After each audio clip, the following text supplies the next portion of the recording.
Hi guys, it's Zach with Hurco North America. And today we got a little treat for you. We haven't done a lathe cutting video in a while. So we thought we would turn some brass for you here and also some aluminum, which was provided by our friends at Online Metals.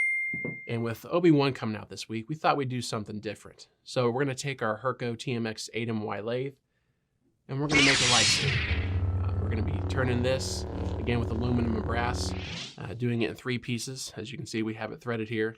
We did it that way so we could make some custom pieces, custom ends in the future. This isn't an exact replica of the one from the show. We made some variations to it, but it's pretty close. And we'll also be painting this and wearing it down, giving it an official look, adding a button, and maybe in the future we'll do a giveaway. We also played around with it and we made a double-edged lightsaber, something the guys had some fun doing on a lathe. So we hope you enjoy the video. Have a good one.